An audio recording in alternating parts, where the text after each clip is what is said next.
আজকে সন্ধ্যাবেলায় পড়া করতে করতে আমার প্রচণ্ড পরিমাণে খিদে পেয়ে গেছিলো, কিন্তু খেতে যাওয়ার আগে আমি তোমাদেরকে একটা জিনিস দেখাবো বইয়েতে। তো তোমরা ভালো করে নোটিস করবে। দেখো বইয়ে কি লেখা আছে, যে এক ফরাসি কবি বলেছেন, প্রেমের সবচেয়ে মহান দিবস সেদিন যেদিন প্রথম বলেছিলাম আমি তোমাকে ভালোবাসি। তাহলে বইয়ে পর্যন্ত প্রমাণ করে দিচ্ছে ভাই, তাহলে ছেলে মেয়েরা কি শিখবে? তারপর আমি বই টই রেখে দেখতে গেলাম যে কি খাবার আছে, কিন্তু কিছুই খাবার ছিল না। তারপরে এই কৌটোটা খুলে দেখলাম এখানে একটি ডিম আর একটি ম্যাগি আছে। তো এটা করেই আমাকে খেতে হবে, আজ সন্ধ্যাবেলার খিদেটা মেটাতে হবে। তারপর আমি গ্যাসে একটি হাঁড়ি চাপিয়ে গ্যাসটা জ্বালিয়ে দিলাম। তারপর এখানে সামান্য পরিমাণ জল দিয়ে দিলাম। জলটা কিছুক্ষণ গরম হয়ে যাওয়ার পর ম্যাগিগুলো দিয়ে দিলাম, আর ম্যাগিগুলো হালকা পরিমাণে সেদ্ধ হয়ে এসেছিলো, আর আমি তখন চামচ করে কেটে দিয়েছিলাম, সেজন্য একটা হয়ে গেছে।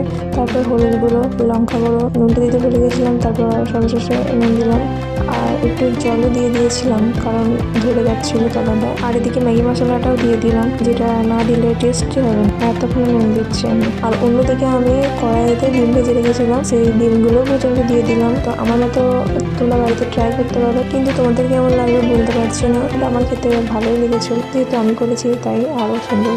তো আমার এদিকে ম্যাগি বানানো হয়ে গেছে, দেখতে খুব ইয়াম্মি লাগছিল আর খেতেও খুব সুন্দর হয়েছিল। এই ফার্স্ট টাইম মনে হয় আমার হাতে ম্যাগি খুব সুন্দর হয়েছে। তো আমার মতো তোমরা ট্রাই করতে পারো, আশা করি ভালোই হবে। তো আজকের মতো টাটা।